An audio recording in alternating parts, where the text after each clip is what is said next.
안녕하십니까. 세례를 받기 전에 세례문답 교육을 지금 실시하겠습니다. 그래서 처음에 세례를 받을 수 있는 자격은 무엇입니까? 라고서 얘기하고 있는데, 교회에 출석한 지 6개월 이상 교회에 잘 출석을 하고, 그리고 예수 그리스도를 자신의 구주로 믿는 자에게 줍니다. 예수님을 구주로 믿지 않는 자는 세례를 줄 수가 없습니다. 세례를 받는다고 해서 구원을 받는 게 아니라 믿음으로 구원을 받는, 믿음을 고백한 자가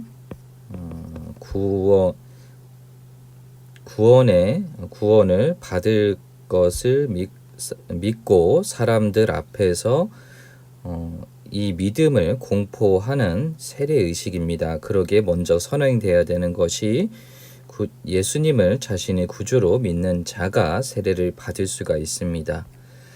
그리고 두 번째, 세 번째는 넘어가고, 우리는 어떻게 하나님을 알 수 있습니까? 창조하신 하나님의 자연을 통해서, 이것은 일반 계시라고 합니다. 그리고 정확히 하나님의 말씀인 성경, 이것을 성경을 우리는 특별 계시라고 하는데, 자연을 통해서도 우리가 하나님을 알 수 있지만 성경에서 정확히 하나님을 계시하고 있기 때문에 성경을 반드시 보아야 하나님을 알 수가 있습니다. 다섯 번째, 성경은 무엇입니까? 성령의 감동으로 기록된 하나님의 정확하고 오류가 없는 말씀입니다. 사람들에 의해서 기록이 되었지만 이 성령의 감동으로 기록이 되었으며, 이것을 그래서 하나님의 말씀으로 우리가 성경을 생각합니다.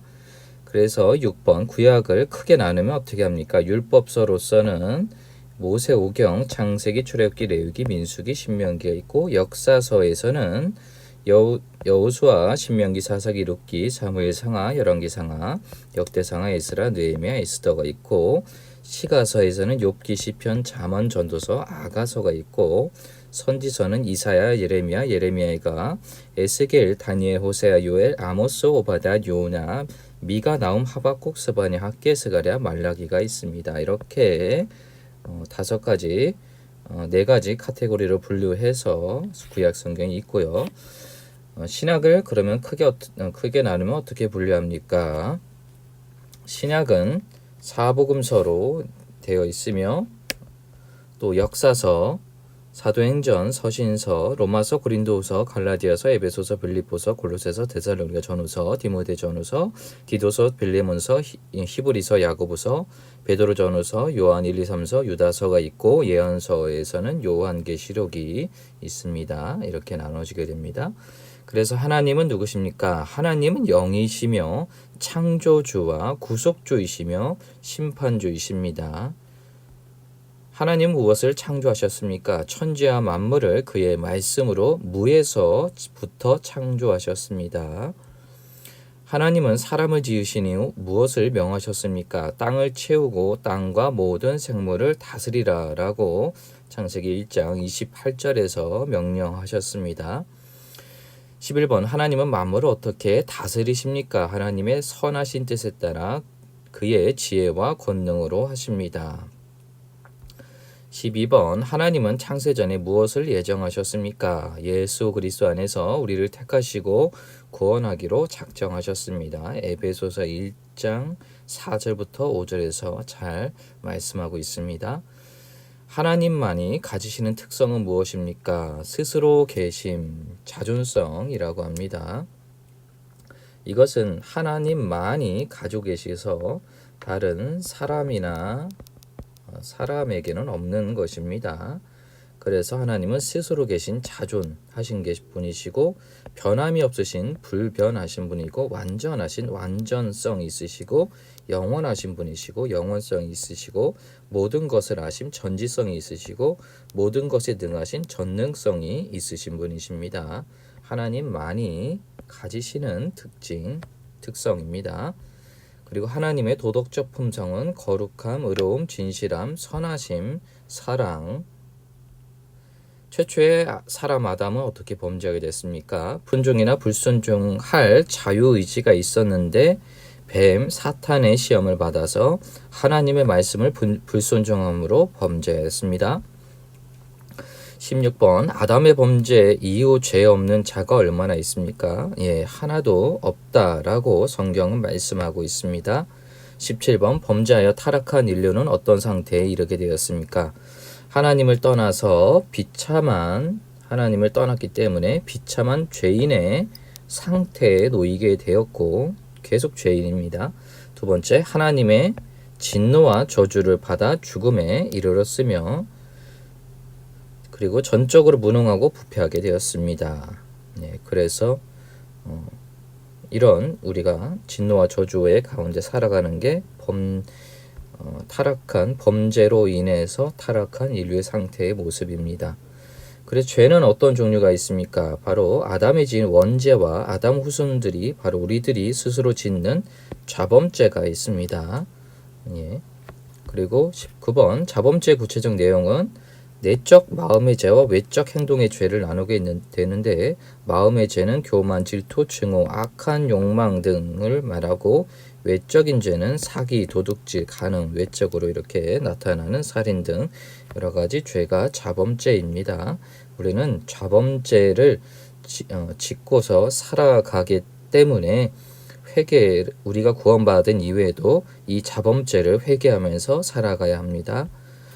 20번 멸망받을 인생에게 유일한 소망은 무엇입니까? 이러한 저주와 고난 가운데 빠져 있는 사람들에게 유일한 소망은 회개하고 예수 그리스도를 믿음으로 멸망에서 구원을 받는 것이 유일한 소망입니다. 이런 죄로 인해서 우리가 저주와 사망이 들어왔기 때문에 이 일에서 구원받는 것은 유일한 소망은 이 죄를 해결하는 일인데 이것은 바로 회개하고 예수 그리스도를 믿음으로 멸망해서 구원을 받아야 하는 것입니다. 그래서 예수님에 대해서 이제 알아야 됩니다. 예수님은 우리가 어떤 분이시길래 믿어야 되는지를 알아야 됩니다. 예수님은 어떻게 잉태되셨습니까? 동정녀 남자를 알지 않는 마리아의 몸에서 성령으로 잉태되었습니다. 사람에 의해서 잉태된 것이 아니라 바로 성령에 의해서 남자를 알지 못하는 마리아의 몸에서 잉태되신 것입니다. 그래서 거룩성이 있습니다. 예수 그리스도의 두 성품이 있습니다. 그것은 참 하나님이시며 참 사람이라는 것입니다.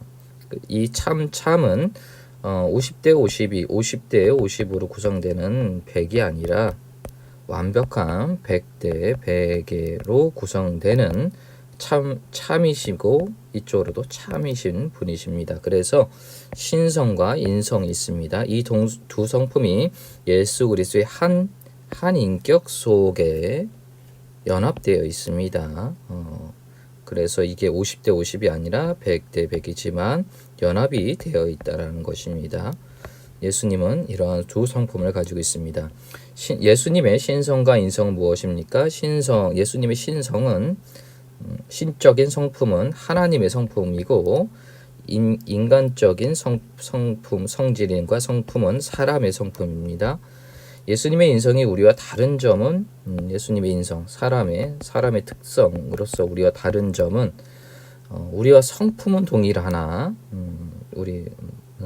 죄는 없으신 분이십니다. 그리고 예수님의 12제자의 이름은 베드로, 안드레, 야고보, 요한, 빌립, 바돌로메, 도마, 마테, 야고보, 다데오, 시몬, 가론, 유다가 있습니다. 예수 그리스도의 세 가지 직분은 무엇입니까? 선지자의 직분이 있었고요. 그리고 제사장의 직분이 있으셨고 왕의 직분이 있습니다. 지금도 과거에도 지금도 계속 이 직분이 있으신 분이십니다. 그래서 이 직분을 잘 알고 있을 때 우리의 믿음이 더 공고해집니다. 예수님은 선지자의 직분을 어떻게 행하셨습니까? 이 선지자의 직분을 한해서 우리 살펴보게 되면 하나님의 뜻을 가르치고 선지자는 바로 이렇게 하나님의 뜻을 가르치는 역할, 선포하는 역할이 있었는데 이렇게 하나님의 뜻을 가르치셨고 세상 죄를 지적을 하셨으며 또 하나님의 심판과 구원을 선포하셨습니다. 이렇게 선지자의 역할을 100% 감당을 하셨습니다. 그리고 예수님은 제사장의 직분을 어떻게 했습니까? 제사장의 직분으로서 보면 영원한 대제사장으로 영원한 과거 지금도 계속된다는 말이죠. 우리 죄를 단번에 자기의 몸을 화목제물로 드리셨고 제사장은 제물을 드리는 이런 역할을 하는데 대제사장이시면서 본인 스스로가 이 제물이 되신 분이십니다. 그리고 두 번째로 지금도 우리를 위하여 항상 중보의 기도를 하십니다. 대제사장은 죄를 위해서 이 백성들과 사이에서 이 죄를 회개하기 위해서 하나님과의 사이에서 기도하는 그 역할을 감당하게 되는데 이 일을 지금도 계속 하고 계신다는 것입니다. 그래서 예수님은 또 왕의 직분, 또 왕으로서의 직분이 있으셨고 또 있으십니다. 세상을 다스리시고 보호하시며 지금도 모든 원수를 이기시는 왕이십니다. 그러기에 왕의 왕 되신 우리 구주 예수님을 우리가 믿고 따르는 것입니다. 그리스도의 낮아지신 신분의 모습은 무엇입니까? 성육신, 하나님이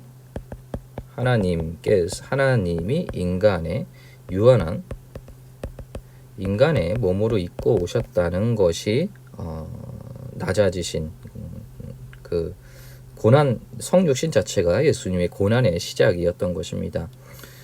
그리고 율법에 순종하심, 그리고 고난 받으심도 예수님께서 스스로 비우시고 낮아지셨다는 말입니다. 십자가에서 죽으심 그리고 장사되심 이처럼 예수님께서 우리를 위해서 낮아지신 이 또 고난을 당하신 이 모습에 우리가 감사해야 될 것입니다. 그리고 그리스도의 높아지신 신분, 높아지신 것도 알아야 됩니다. 신분은 무엇입니까? 부활, 승천, 하나님 우편에 다스리심, 그리고 세상 끝날의 심판주로 이 땅에 재림하시는 것입니다. 어떤 이단들은 예수님이 십자가에서 실패를 했다라고 말하는 이단들이 있는데 이처럼 부활, 승천 이 네 가지의 이 모습을 볼 때 예수님은 높아지신 것입니다. 그러기에 실패하신 것이 아닙니다. 지금 높아지신 신분으로 지금도 우리를 다스리고 계시는 분이십니다. 예수님의 지상사역을 기록한 책은 사복음서입니다. 예수님은 어떻게 구원을 완성했습니까? 성육신하시고 3년 동안 하나님 나라의 복음을 전하시고 율법에 순종하시고 십자가에 죽으시고 3일 만에 무덤에서 부활하시고 승천하심으로 완성하였습니다. 이것을 잘 알고 계시면 나중에 구체적으로 내용을 얘기할 때 도움이 많이 됩니다. 그래서 구원받은 성도들은 어떻게 살아야 합니까? 예수님을 위해서 당연히 살아야 되고요. 복음을 전하며 살고 말씀에 따라 살아야 하는데 이것은 결국에 말씀을 따라 우리가 살 때 거룩한 삶으로 나타나야 됩니다.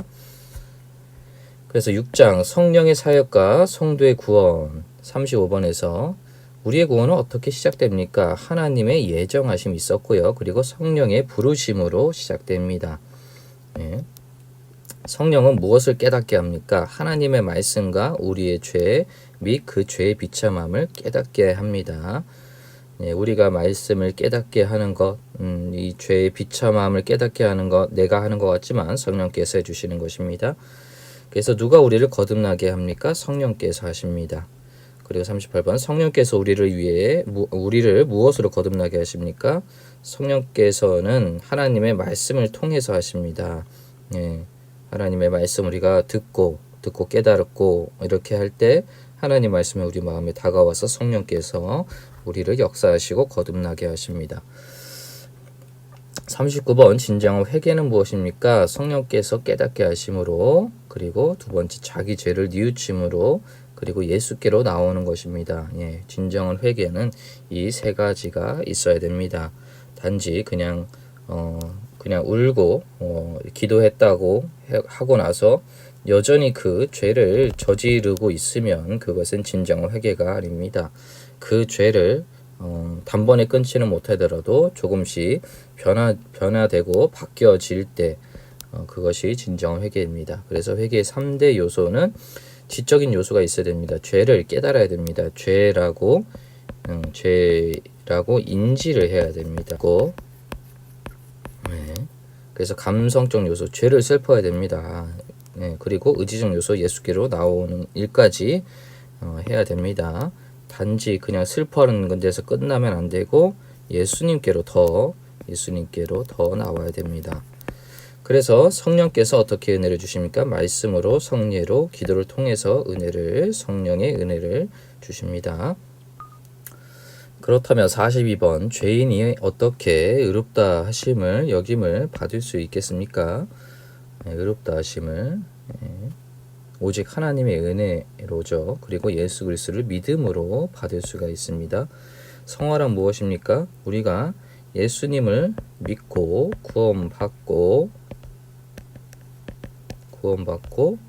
그 다음에 천국에 가게 되지만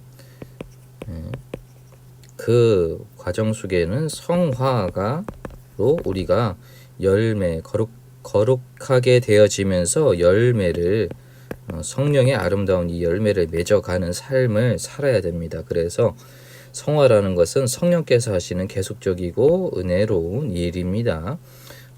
인간의 우리가 노력은 해야 되겠지만 인간의 노력으로서만 이루어지는 게 아니라 우리가 계속해서 주님 안에서 살아가면서 성령께서 우리 안에서 계속 역사하시는 거룩하고 은혜로운 일입니다. 그래서 죄인을 깨끗하게 하시고 날마다 새롭게 하시며 우리를 선한 일을 할 수 있게 하는 것입니다.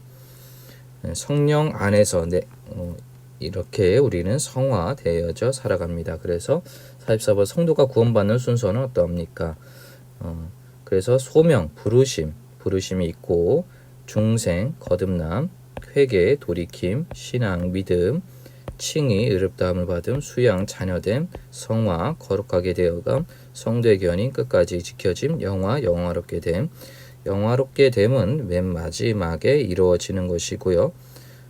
영화롭게 되는 것을 우리가 맨 마지막에 죽을 때, 이 땅에 떠나갈 때 이루어지는 거고, 천국에 갈 때 이 과정 속에서는 그래서 이전에는 이거는 계속적으로 견해는 계속적으로 일어나는 것이고 성화도 계속적으로 일어나는 것인데 1번부터 6번까지는 동시적으로 일어나기도 합니다. 그래서 반드시 이 순서적으로 일어난다. 단계적으로 일어난다기보다 어떤 경우는 이 6가지가 한 번에 일어나기도 합니다. 또 우리가 눈으로 볼 수 없게 일어나는 부분입니다. 그래서 이제 구원받은 성도가 교회와 성도의 교회 생활을 어떻게 해야 되는지 말씀드립니다. 45번 교회란 무엇입니까? 교회는 성경적으로 말할 때 건물을 얘기하는 게 아닙니다. 하나님의 백성들의 모임이며 그리스도의 몸이고 나라며 성령의 전입니다. 그래서 교회는 몇 개입니까? 그리스도의 몸된 교회는 하나입니다. 그리스도로 우리가 다 개별적으로 다 하나가 된 이런 하나입니다. 그래서 그리스도의 몸에 지체된 많은 지교회들이 있습니다. 교회 건물이 아니고 성도들의 모임, 많은 지체의 지교회들이 있습니다. 지상교회와 천상교회를 있는데 지상교회는 이 땅에서 구원을 이루어가는 교회이며 천상교회는 하늘에서 승리 찬송을 부르는 교회입니다. 지상교회, 천상교회는 그리스도 안에서 하나입니다. 그래서 48번 교회는 무형교회와 유형교회로 나뉘게 됩니다. 유형교회, 무형교회, 형태가 있는, 형태가 보이는, 또 형태가 안 보이는. 그래서 유형교회는 참신앙을 고백하는 자들과 그들의 자녀들의 공동체이고 무형교회는 하나님의 택하심을 받은 성도들의 공동체. 그래서 택하심을 받은 공동체이기 때문에 보이지 않는 눈으로 우리가 볼 수 없는 이 무형교회를 말합니다. 49번 교회의 외적 특징, 표지 3가지는 말씀의 바른 전파와 성례의 바른 집행과 권징의 바른 시행입니다. 왜 권징을 시행해야 됩니까? 교회의 거룩성을 유지하고 형상시키기 위해서입니다. 51번 예수님은 교회와 어떤 관계가 있습니까? 예수님은 교회의 머리가 되시고 모든 권위의 근원이 되시며 말씀과 성령으로 교회를 다스리시는 주님 되십니다. 교회의 3대 영적 권세는 교훈권, 즉 진리를 지키고 계승하는 권세와 치리권, 교회의 모든 질서를 있고 바르게 하는 권세, 그리고 봉사권, 가난한 자와 병든 자를 돌아보는 권세입니다. 장로의 정치란 주권이 그리스도께 있는 섬기는 정치로서 지교회 교인들이 장로를 선택하여 당회를 조직하고 그 당회로 치리권을 행사하게 하는 주권이 교인들에게 있는 민주적 정치입니다. 장로의 정치의 제도에는 어떤 것들이 있습니까? 지교회 당회와 노회와 대화 총회 있습니다. 그리고 58번 주일에 금할 리가 힘써야 할 일은 일상적인 생업이나 상거리나 세속적인 쾌락일이나 세상 염려와 속된 말은 삼가고 예배와 전도와 성경 연구와 기도와 환자, 임원 등 생명을 살리는 일과 신앙 성적 읽기 등을 힘써야 합니다. 예배 시간 전에 누구를 위해서 기도해야 됩니까? 자신과 타인을 위해서 기도하되 특히 말씀을 전할 목사를 위해서 기도하며 예배를 준비해야 됩니다. 60번 예배 시간에 취해야 할 태도는 잡담이나 산만한 태도를 피하고 단정한 태도로 예배에 집중해야 됩니다. 61번 예배 시간에 드리는 공기도의 내용은 무엇입니까? 대표 기도를 말합니다. 하나님께 영광을 먼저 드리고요. 그리고 두 번째 하나님 은혜에 감사해야 되고, 세 번째로 참된 회개를 해야 되고, 네 번째로 은혜와 복을 간구해야 되고요. 다섯 번째 가정교회 국가 세계를 위해서 기도합니다. 그리고 여섯 번째 예수님의 이름으로 기도를 마칩니다. 그리고 62번 교인은 물질을 어떻게 사용해야 합니까? 모든 물질은 주님께 받은 것이므로 주님의 선한 일에 아름답게 사용해야 됩니다. 63번 교인은 어떻게 경제적으로 협조해야 됩니까? 교회 모든 재정과 사업에 성심껏 협조해야 됩니다. 64번 헌금은 어떻게 드려야 합니까? 11조와 감사헌금 기준으로 몸과 마음과 정성을 다해 감사함으로 드려야 됩니다. 65번 교인의 의무는 무엇입니까? 예배와 집회, 출석, 교회 일에 참여, 주님의 일에 대한 재정적 책임, 성경의 교훈을 힘써 행하며 교회 헌법에 순종할 의미가 있습니다. 그래서 66번 교인의 세례 입교의 권리는 무엇입니까? 그러니까 교인으로서 세례를 받고 입교하는 자를 정식 세례 교인이라고 하는데, 이들에 대한 권리는 교회 정회원이 되며 교회 헌법에 따라 청원, 소원, 상소할 권리가 있으며 교회 법규에 따라 선거 및 피선권이 있으며 성찬에 참여할 권한이 있고 교회를 위해 봉사할 특권이 있습니다. 8장 인류 역사의 종말과 그리스도의 재림. 67번 이 땅에서의 삶은 어떻게 끝납니까? 육체적인 죽음으로 끝나게 되죠. 그럼 68번 육체적인 죽음이란 무엇입니까? 영혼과 육체의 분리이고 육체적인 생명의 끝이 육체적 죽음이라고 말합니다. 69번 사람은 왜 죽음에 이르게 됩니까? 죄 때문이죠. 70번 성도의 죽음은 어떤 것입니까? 성도의 죽음은 믿지 않는 자와 다르게 형벌이 아니라 영혼이 육체를 벗어나서 하나님께 가는 것입니다. 하나님께 가는 천국에 가는 것이기 때문에 형벌이 아니죠. 사람이 죽으면 어디로 갑니까? 악인은 저주를 받아 지옥으로 가고 성도는 구원을 받아 천국에 갑니다. 지옥과 천국은 어떤 곳입니까? 지옥은 마귀와 귀신들과 불신자들이 형벌을 받는 곳입니다. 천국은 하나님과 천사와 성도들이 거하는 복된 곳입니다. 13번 한번 죽는 육체는 어떻게 됩니까? 흙으로 돌아갑니다. 그러나 예수 그리스도의 재림 시 영혼과 다시 결합합니다. 그 후 신자는 생명의 부활에 이르고 불신자는 심판의 부활에 이르게 됩니다. 즉 불신자는 심판을 받기 위해서 다시 살아나긴 합니다. 그런데 계속 심판을 받죠. 14번 인류 역사의 종말은 언제입니까? 그리스도의 재림 때입니다. 75번 재림 전에 무슨 사건들이 있습니까? 전 세계 복음 전파와 이스라엘 회심과 큰 배도와 큰 재난과 적 그리스의 출현과 표적 기사 즉 전쟁, 기근, 진진, 하늘의 징조 등이 있다고 성경에서 말씀하고 있습니다. 그런데 그날과 그때는 아무도 모른다고 예수님께서 말씀하셨기 때문에 그 날짜를 말하는 자들은 모두가 이단이 됩니다. 그리스도는 언제 재림하십니까? 그날과 그 시는 아무도 없었으나 하나님의 정하신 때에 반드시 오며 그날이 가까워옵니다. 77번 그리스도는 어떤 모습으로 재림하십니까? 육체적으로 눈으로 볼 수 있게 영광 중에 재림하십니다. 이단들에서 영으로 재림하는 것처럼 말하는데 예수님의 재림은 육체적으로 예수님 자신으로서 눈으로 볼 수 있게 영광 중에 재림하십니다. 그냥 조용하게 재림하시는 게 아닙니다. 78번 그리스도께서 재림하시는 목적은 무엇입니까? 신자에게는 영원한 상을, 불신자에게는 영원한 벌을 주시기 위함입니다. 성례, 이제 성례에 대해서 말씀드립니다. 성례란 무엇입니까? 그리스도께서 세우신 새 언약의 의식입니다. 세례와 성찬을 성례라고 합니다. 그래서 세례의 뜻은 무엇입니까? 죄를 씻는다는 뜻입니다. 세례는 무엇으로 행합니까? 물로 행합니다. 세례는 몇 가지 방식이 있습니까? 물을 뿌림과 물을 쏟아 부음과 침례 세 가지 방식이 있습니다. 이들은 모두 상징적인 것으로 아무런 차이가 없습니다. 장로교는 물을 뿌리는 세례 의식을 행합니다. 세례를 받음으로 어떤 효과가 세례를 받는 자에게 나타납니까? 죄사함과 그리스도의 연합의 효과가 나타납니다. 세례는 무슨 표입니까? 죄사함과 그리스도의 연합된 표입니다. 하나님의 영원한 새 언약의 백성이 되었다는 성령의 인치심을 받았다는 표입니다. 그러므로 세례는 일생에 한 번만 받는 것입니다. 세례는 누가 받을 수 있습니까? 이 그리스도를 하나님의 아들로 믿고 예수님을 자신의 구세주로 영접하며 공개적으로 고백하는 자입니다. 세례는 누가 베풀 수 있습니까? 하나님의 사역자로 부르심 받은 목사가 베풀 수 있습니다.